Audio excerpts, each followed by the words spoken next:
Maagang namulat si Vicky sa hirap ng buhay. Ngunit higit na naging mabigat ang kanyang pasan nang pumanaw ang kanyang asawa sa edad na 45. Isang iglap lamang, nawala ang katuwang niya sa buhay at naiwan siyang mag-isang bubuhay sa kanilang nag-iisang anak na si Rebecca. Kaya kahit halos araw-araw ay masakit ang kanyang likod at mga kasukasuan, patuloy pa rin siyang bumabangon bago sumikat ang araw. 3:00 pa lamang ng madaling araw ay gising na siya. Bitbit ang mga bayong, pumupunta siya sa bagsakan ng gulay upang bumili ng paninda. Pagkatapos ay diretso siya sa kanyang maliit na pwesto sa palengke. Mula umaga hanggang gabi, makikita siyang nakangiti habang nagtitinda ng mga gulay, prutas, at iba't ibang mga rekado. Aling Vicky, pabili nga po ng kalahating kilo ng kamatis. Bati ng isang suki. Sige iha, dadagdagan ko pa para sa'yo. Masayang tugon niya. Kilala si Vicky sa palengke bilang masipag at mabait. Kahit kapos sa buhay, hindi siya madamot sa kanyang kapwa. Ngunit walang nakakaalam kung gaano kabigat ang kanyang pinagdaraanan. Pag-uwi niya sa gabi, saka pa lamang siya makakahinga ng maluwag. Ngunit kahit pagod na, inuuna pa rin niyang kamustahin ang pag-aaral ni Rebecca. Nay, mataas po ang nakuha ko sa exam. Minsang masayang balita ng dalaga. Parang nabawasan ang lahat ng pagod ni Vicky. Mabuti naman anak kung ganon. Mag-aral kang mabuti para balang araw. Hindi mo na maranasan ang hirap na dinanas natin. Ngumingiti si Rebecca tuwing naririnig iyon. Alam niyang lahat ng sakripisyo ng kanyang ina ay para sa kanya. Lumipas ang mga taon. Mas lalong nagsumikap si Vicky nang malaman niyang malapit nang magtapos si Rebecca sa kursong business management. Kahit minsan ay halos wala nang matira para sa sarili niyang pagkain, tiniis niya yon upang matustusan ang mga proyekto, libro, at iba pang gastusin ng anak. Hanggang sa dumating ang araw na pinakahihintay nilang mag-ina, ang araw na pagtatapos na Rebecca. Habang nakaupo sa gymnasium, hindi mapigilan ni Vicky ang pagluha nang marinig ang pangalan ng kanyang anak.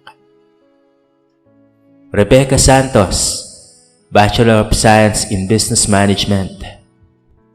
Tumayo si Rebecca sa entablado upang tanggapin ang kanyang diploma. Palakpak ng palakpak si Vicky habang umaagos ang kanyang mga luha. Hindi niya alintana ang kanyang lumang damit o kupas na sapatos. Sa mga sandaling iyon, pakaramdam niya ay isa siyang pinakamayamang tao sa buong mundo. Pagkatapos ng seremonya, maigpit siyang niyakap ni Rebecca. Nay, maraming salamat po. Kung hindi dahil sa inyo, hindi po ako makakapagtapos. Napangiti si Aling Vicky habang pinupunasan ang kanyang mga mata. Hindi anak, ikaw ang nagsumikap. Sadyang masaya lang talaga ako para sa'yo. Dahil natupad mo na ang pangarap natin.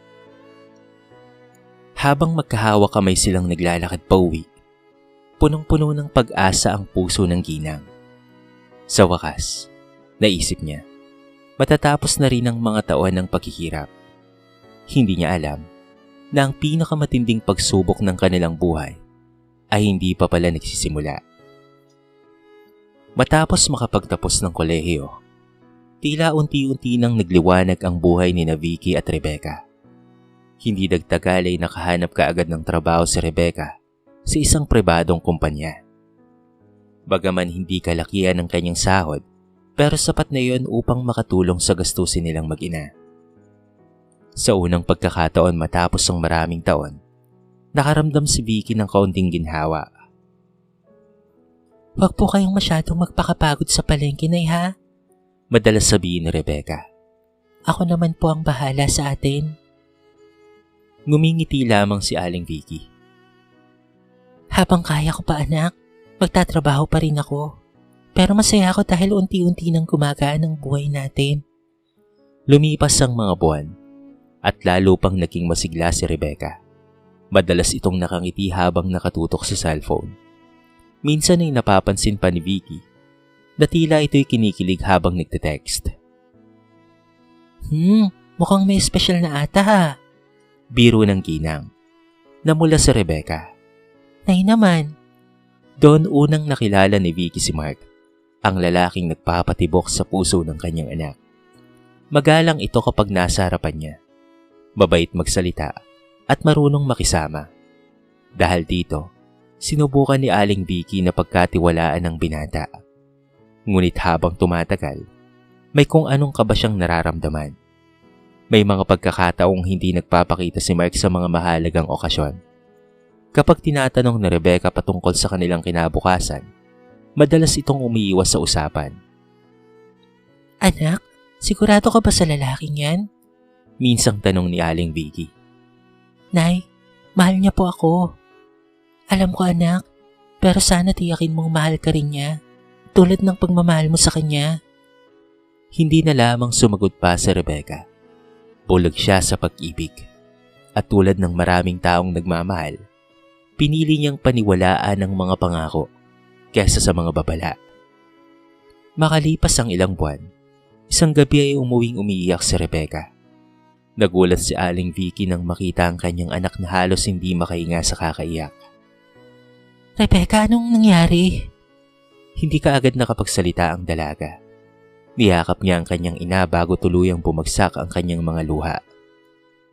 Nay, ano yun anak? Napapikit si Rebecca. Buntis po ako. Parang huminto ang mundo ni Vicky. Ngunit higit siyang nasaktan nang makita ang takot sa mga mata ng kanyang anak. Alam ba ito ni Mark? Tumango si Rebecca at doon tuluyang bumuhos ang kanyang luha. Iniwan niya na po ako. Nanlumo si Aling Vicky. Pakaramdam niya ay may matalim na bagay na tumusok sa kanyang dibdib. Lahat ng pangarap niya para kay Rebecca ay tila unti-unting gumuho.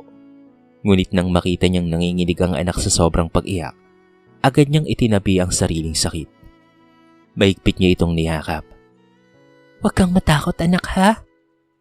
Nay, patawarin niyo po ako. Walang dapat patawarin anak. Labis ko po kayong nabigo. Umiling si Vicky habang pinapahid ang luha ng anak. Hindi ka kailanman naging kabiguan sa akin anak. Mas lalo pang umiyak si Rebecca.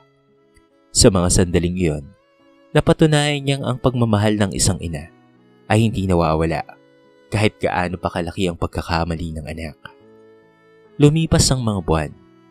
Sa kabila ng kahirapan at mga pangamba, ligtas na isinilang ni Rebecca ang isang malusog na sanggol na lalaki. Nang unang marinig ni Vicky ang iyak ng bata, tila may kakaibang init na dumaloy sa kanyang puso. Maingat niyang kinuha ang kanyang apo.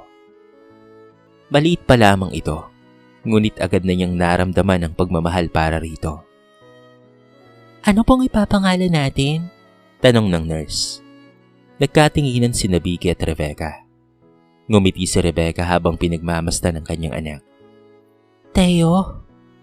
Dahan-dahang hinaplos ni Vicky ang pisngi ng sanggol. Sa kabila ng sakit na iniwan ng nakaraan, pakaramdam niya ay may bagong pag-asang dumating sa kanilang buhay. At habang hawak-hawak niya ang kanyang apo, tahimik siyang nangako. Hindi man sila pinili ng ama nito, sisiguraduhin niyang mararamdaman ni Teo ang pagmamahal na hindi kailanman magkukulang. Mula nang isinilang si Teo, tila nagkaroon ng bagong dahilan upang ngumiti si Lola Vicky araw-araw. Kung dati ay tahimik ang kanilang maliit na bahay, ngayon ay napuno ito ng tawanan, iyakan, at masayang kwentuhan patungkol sa lumalaking bata. Sa bawat pagngiti ni Teo, parang nawawala ang lahat ng pagod at problema ng mag-ina. Habang si Rebecca ay abala sa pagtatrabaho, si Lola Vicky naman ay naging pangalawang ina ng bata. Siya ang nagpapaligo rito tuwing umaga. Siya ang nagluluto ng paborito nitong lugaw kapag may sakit. Siya rin ang nagsasabi ng mga kwento bago matulog. Lola, isa pa pong kwento. Madalas na hiling ni Teo. Napapangiti naman si Lola Vicky. Naku apo, bukas na ulit ha. Maaga pa tayong gigising. Pero kahit pagod, ikinikwento pa rin niya ang isa pang alamat o kwento ng buhay upang mapasaya lamang ang kanyang apo. Habang lumalaki si Teo, lalong napapansin ng lahat kung gaano ito kabait. Matalino rin ito at masunurin. Tuwing walang pasok sa paaralan, sumasama siya kay Lola Vicky sa palengke.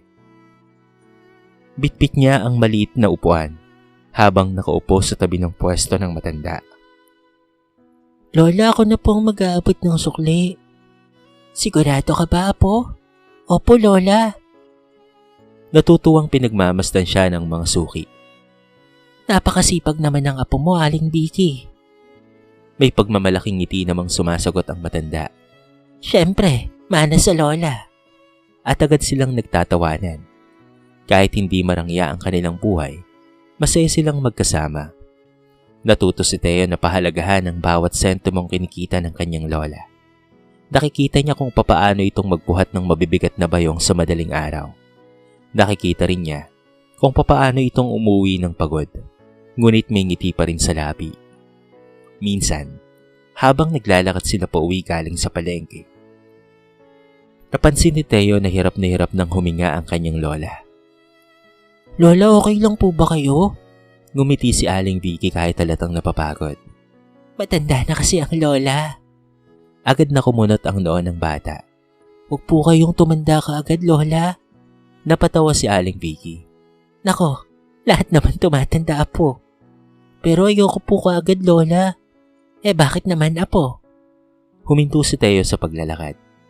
Tinignan niya ng mabuti ang kanyang lola.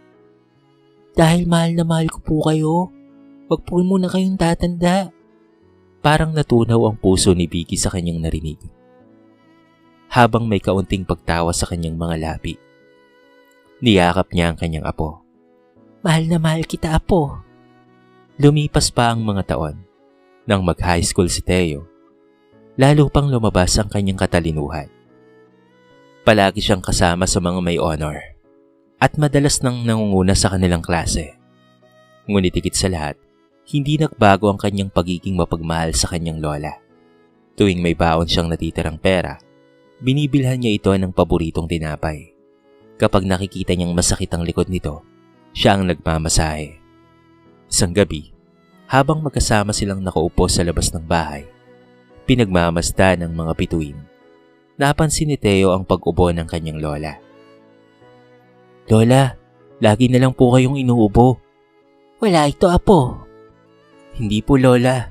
Dapat mapatignan po kayo. Ngumiti lamang si Aling Vicky. Saan naman kukuha ng pambayad si Lola? Tahimik si Teo. Pagkatapos ng ilang segundo, nagsalita siya. Lola. Ano yun, Apo? Balang araw po, magiging doktor po ako. Napatingin si Vicky sa kanya. Doktor? Opo, Lola. Napakalaking pangarap naman yan. Tumango si Teo. Para po magamot ko po kayo.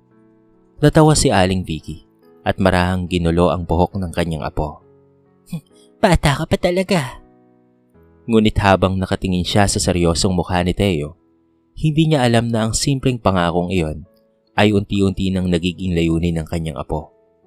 Isang layuning magdadala sa kanilang pamilya sa pinakamabigat, ngunit pinakamahalagang yugto ng kanilang buhay.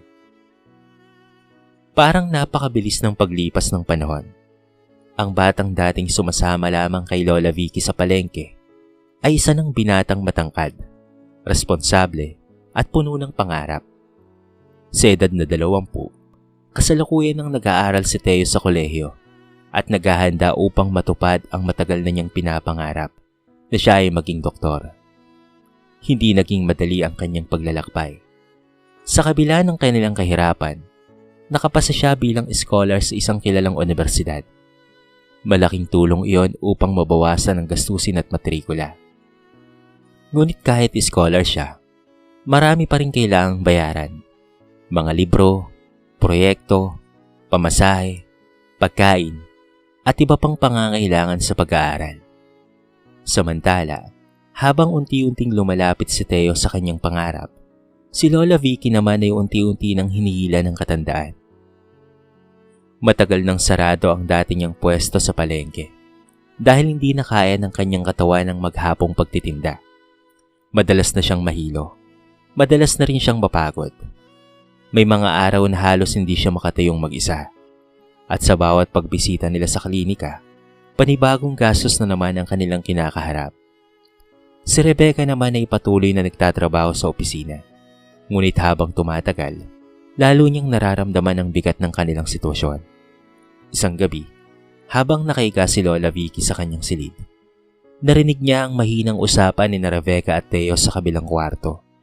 Hindi naman niya sinasadyang makinig, ngunit malinaw na malinaw ang bawat salitang pumapasok sa kanyang pandinig. Anak, kailangan nating mag-usap. Seryosong sabi ni Rebecca. Tahimik lang si Teo. Patungkol po sa Nay. Huminga ng malalim si Rebecca. Alam mong lumalaki na ang gastusin natin, hindi ba? Opo, Nay. At alam mo ring palagi nang may kamot si Lola. Tumango si Teo. Alam ko po. Napayuko si Rebecca. Anak, kahit scholar ka, hindi na natin kakayanin ng gastos kapag tumuloy ka pa sa medisina. Parang huminto ang mundo ni Teo. Ma? Baka mas mabuting magpalit ka na lamang ng kurso, anak. Agad na napatingin si Teo sa kanyang ina. Magpalit po? Oo, anak. Maraming kurso na mas mabilis mong matatapos at mura pa. Hindi ka agad nakapagsalita si Teo. Unti-unting namuo ang luha sa kanyang mga mata. Pero ma, naiintindihan ko ang pangarap mo, anak. Hindi po. Anak, hindi po ako magpapalit ng kurso. Napahinto si Rebecca. Pero Teo, kumirot ang dibdib ng binata. Kahit ano pong mangyari, gusto ko pong maging doktor. Nagsimulang pumatak ang kanyang mga luha. Hindi ko po kayang isuko ang pangarap ko. Napapaiyak na rin si Rebecca. Anak, iniisip ko lang ang realidad. Ako rin po, Nay. Pero bakit pa napakatigas ng ulo mo? Doon tuluyang bumigay si Teo. Dahil may dahilan po ako. Napahinto si Rebecca. Tahimik ang buong bahay. Hindi na itinuloy pa ni Teo ang kanyang sasabihin. Sa halip, ay umuko na lamang siya habang tahimik na umiiyak. Sa kabilang silid, nakahiga si Lola Vicky. Mahina man ang kanyang katawan, pero malinaw niyang naririnig ang bawat salita ng mag-ina. At sa unang pagkakataon, naramdaman niya ang matinding kirot sa kanyang puso. Hindi dahil sa kanyang sakit, hindi dahil sa kanyang katandaan, kung hindi dahil alam niyang siya ang dahilan kung bakit nahihirapan ngayon ang kanyang anak at apo. Marahang pumikit ang matanda. Isang luha ang dumaloy mula sa kanyang mata, patungo sa kanyang kulubot na pisngi. Habang nakahiga siya sa dilim ng kanyang silid, may isang desisyong unti-unting nabubuo sa kanyang isip.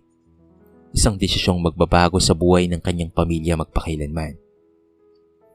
Mula nang marinig ni Lola Vicky ang pag-uusap ni Rebecca at Teo, hindi na siya mapakali. Araw-araw, habang nakaupo sa kanyang lumang silyang kawayan sa may bintana, pinagmamasdan niya ang kanyang apo na abala sa pagbabasa ng makapal na libro.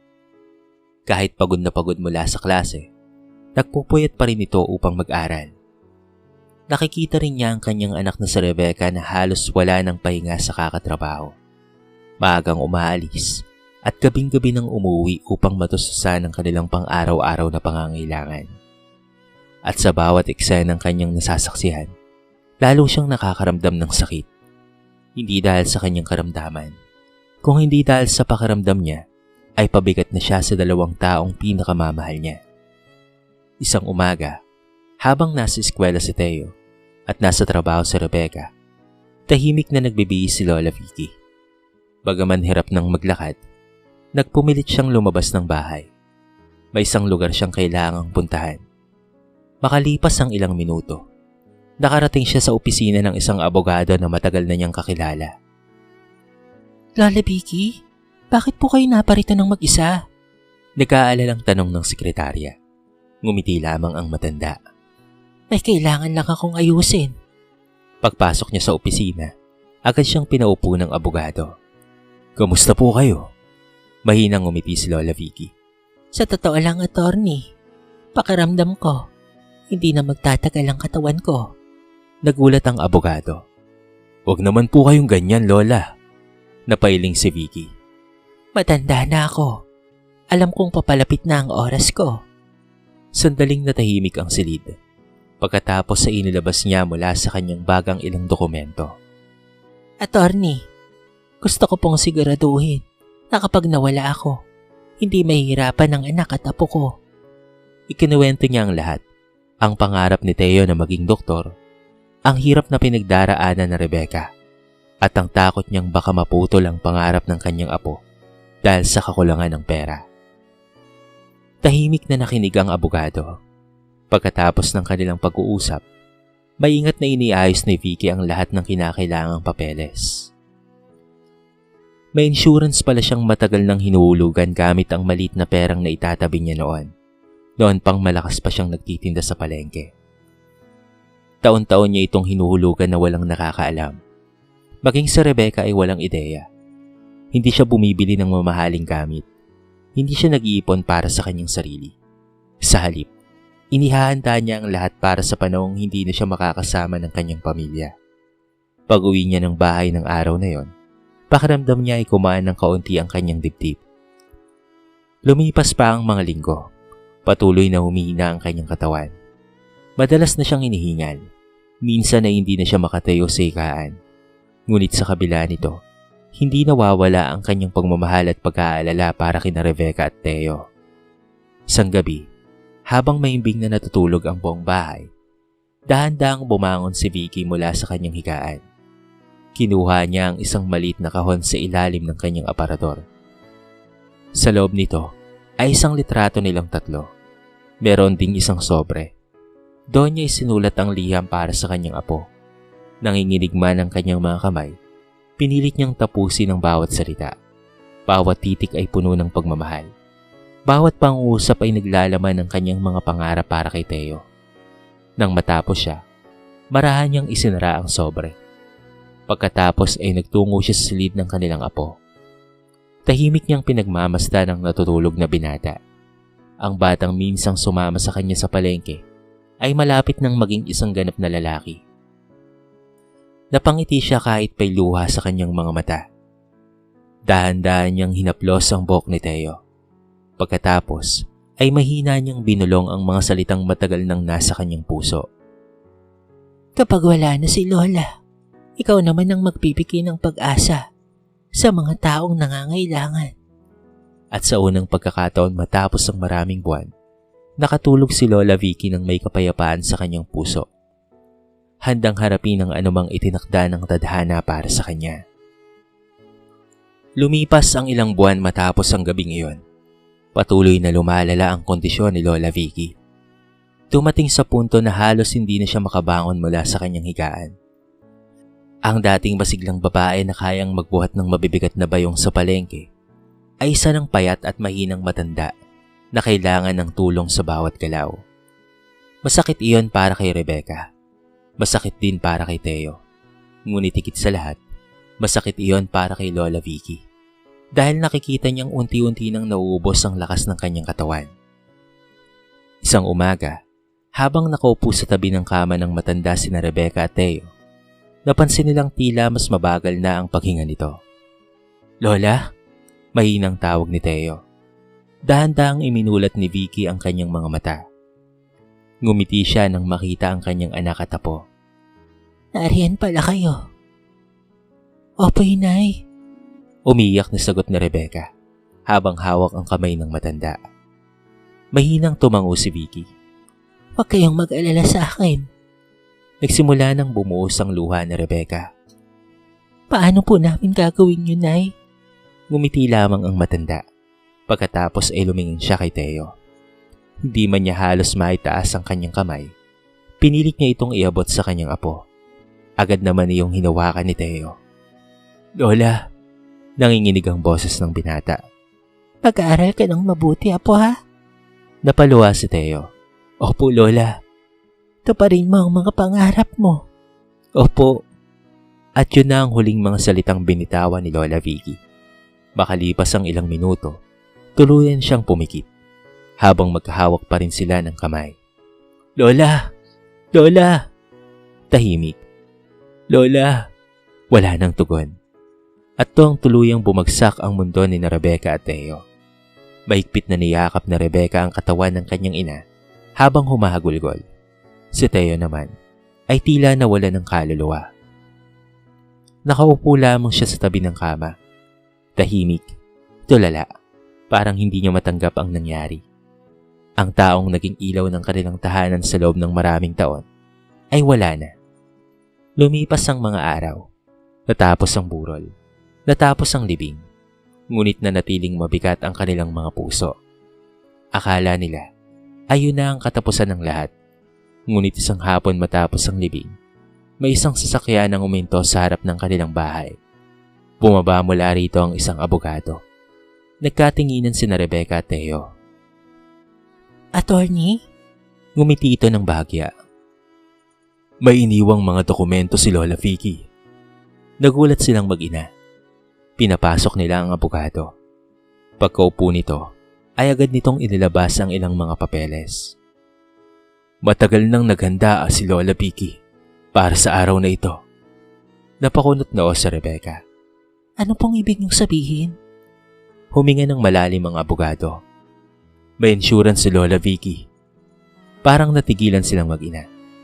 Insurance? Bulalas na Rebecca. Tumango ang abogado. Maraming taon niya na itong hinuhulugan. Napahawak si Rebecca sa kanyang bibig. Hindi niya iyon alam. Hindi niya alam na kahit hanggang sa huling sandali ng buhay ng kanyang ina, ay iniisip pa rin sila nito. Ipinaliwanag ng abogado na sasagutin ng insurance ang mga gastusin sa libing. Ngunit hindi iyon ang pinaka-nakakagulat sa lahat. May malaking halaga ring inilaan para sa pagpapatuloy ng pag-aaral ni Teo sa medisina. Tuluyan ang napaiyak si Rebecca. Hanggang sa uli, sila pa rin ang iniisip ng kanyang ina. Pagkatapos ay inilabas ng abogado ang isang sobre. Para kay Teo raw ito. Nanginginig ang mga kamay ng binata habang tinatanggap ang sulat. Dahan-dahan niya itong binuksan at nagsimulang basahin. Mahal kong apo, Teo. Kung binabasa mo ang liham nito, ibig sabihin ay wala na si Lola. Huwag kang malungkot ng sobra, apo, ha? Sa halip, ipagpatuloy mo ang iyong pangarap. Alam kong balang araw ay magiging mabuting doktor ka. Pag-aral kang mabuti, ha? At talagaan mo ang iyong ina. Mahal na mahal kita. Nagmamahal, Lola Vicky. Hindi na napigilan ni Teo ang kanyang sarili.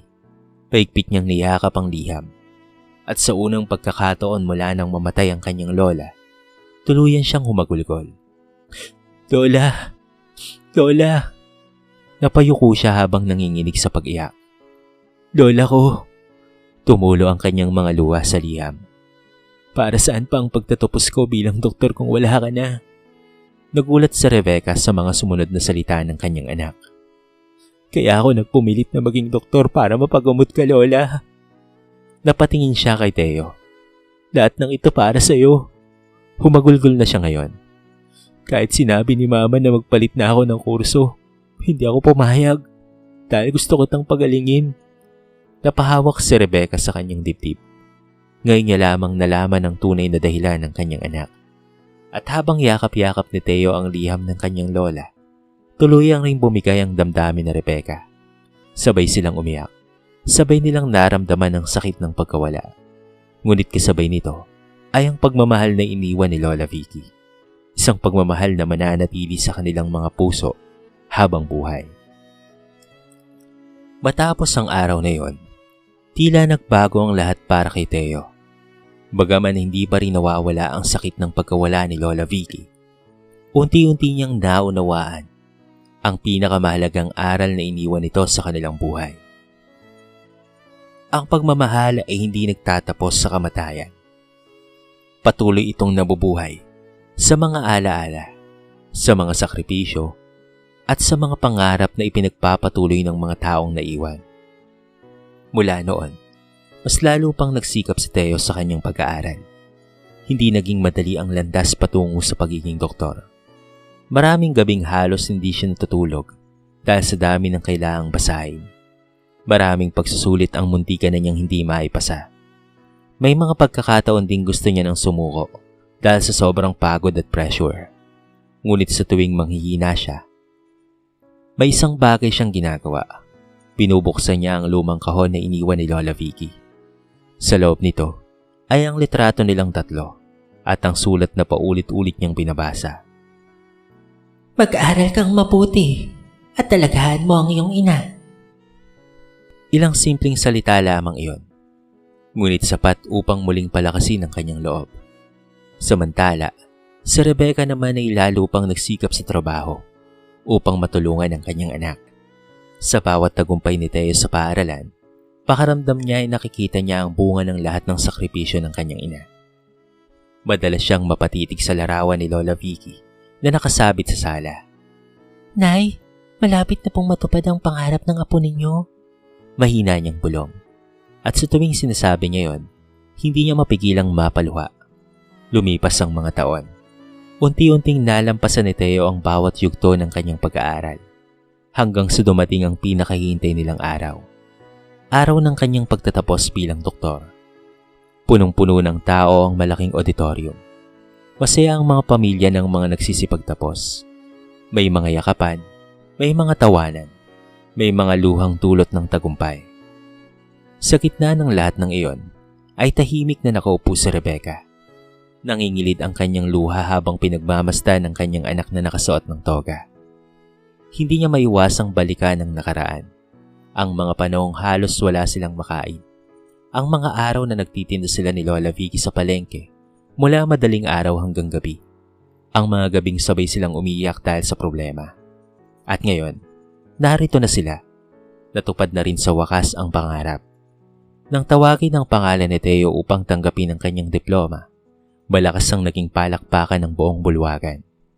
Habang naglalakad siya patungo sa entablado, mahigpit niyang hawak ang isang maliit na larawan. Larawan niyon ni Lola Vicky. Pagkatanggap niya ng diploma, saglit niyang tinignan ang litrato. Unti-unting napuno ng luha ang kanyang mga mata. Sa kanyang isip, ay malinaw niyang naaalala ang matandang babaeng minsang nagbuhat ng mga bayong sa palengke para lamang mapakain at mapag-aral ang kanyang pamilya. Ang babaeng hindi sumuko kahit paulit-ulit siyang sinubok ng buhay. Ang babaeng nagmahal ng walang hinihinging kapalit. Pagbalik niya sa kanyang upuan, maigpit siyang niyakap ni Rebecca. Isa ka ng ganap na doktor, anak. Masaya ako para sa iyo. Napangiti si Teo habang tumutulo ang kanyang mga luha. Opo, Nay. Maraming salamat po. Ngunit alam nilang pareho na may isang taong kulang sa araw na yon. Isang taong pinaka-deserve sana na makita ang tagumpay ng kanilang ipinaglaban. Tumingala si Teo sa langit, natanaw mula sa bintana ng bulwagan.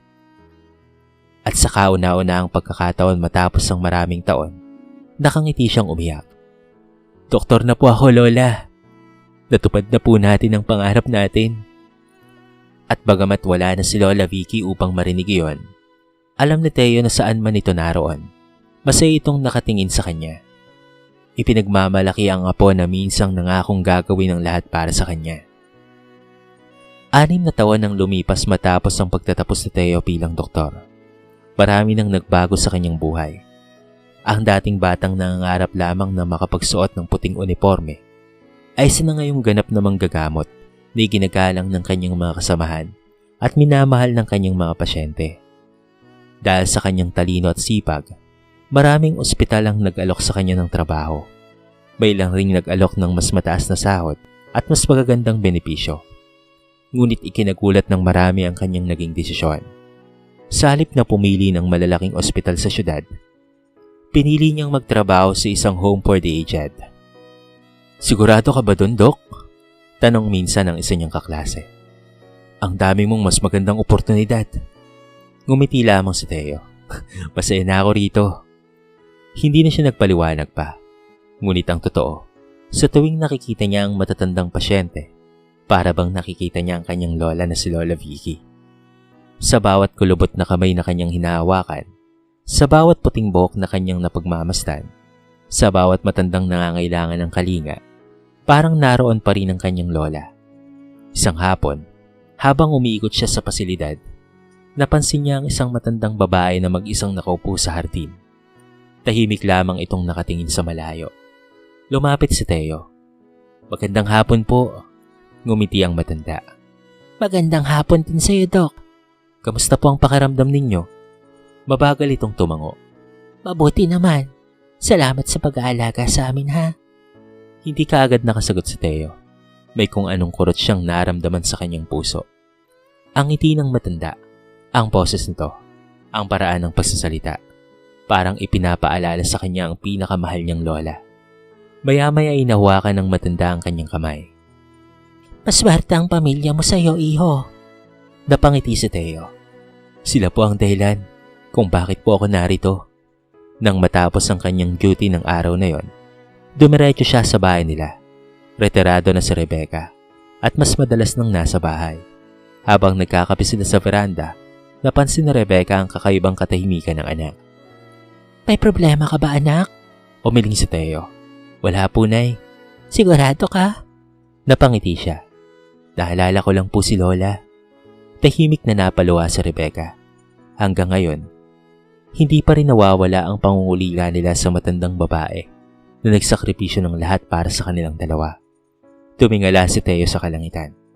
Makulay ang papalubog na araw, katulad ng mga hapon noon na magkatabi silang nakaupo ni Lola Vicky sa harap ng kanilang bahay. Mahina siyang umiti. "Lola," parang naramdaman niya ang hangin na marahang dumampi sa kanyang muka at sa kanyang puso ay tila narinig niya ang pamilyar na tinig ng matanda. Tahimik, mapagmahal, punong-puno ng aruga. Napaluha siya, ngunit hindi na yung luha ng matinding kalungkutan, kung hindi luha ng pasasalamat, dahil nagkaroon siya ng isang lola na itinuring siyang kayamanan, isang lola na isinakripisyo ang buhay para sa kanyang pamilya, isang lola na kahit wala na sa mundo ay patuloy pa rin gumagabay sa kanila. At habang pinagmamasdan ng papalubog na araw, marahan niyang binulong ang mga salitang matagal nang nais niyang sabihin. "Lola, hindi man po kita nagamot noon, pero dahil sa iyo, marami naman po akong natutulungang mga lola at lolo ngayon.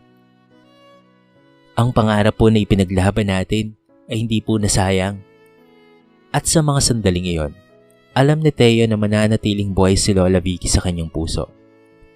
Sa bawat pasyenteng kanyang pinapagaling, sa bawat matandang kanyang naalagaan, at sa bawat kabutihang kanyang ipapasa sa susunod na henerasyon.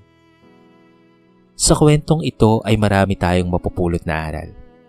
Ang tunay na pagmamahal ay hindi nasusukat sa yaman o haba ng panahon. Nasusukat ito sa mga sakripisyong handang gawin para sa mga taong mahal natin. Ang pagmamahal ng isang magulang o lola ay isang biyayang mananatili sa puso ng kanilang pamilya. Ay isang biyayang mananatili sa puso ng kanilang pamilya kahit sila'y wala na. Dito na po nagtatapos ang ating maiksing kwento sa araw na ito. Sana po ay nagustuhan nyo at sana po ay kinapulutan nyo ng maraming aral. Kayo mga kabarangay, anong masasabi nyo sa ating kwento? Comment nyo naman po sa baba ang inyong mga reaksyon at babasahin natin ang lahat ng yan. I-comment nyo na rin kung tagasaan kayo para naman malaman ko kung hanggang saan nakaabot ang video na ito. Paki-like and share na rin po ang ating kwento para mapakinggan na rin ng iba. At kung bago ka pa lamang sa ating channel, baka naman pwedeng pakihit ang subscribe button at bell notification button para palagi kang updated sa mga bago nating upload na katulad nito. So paano mga kabarangay?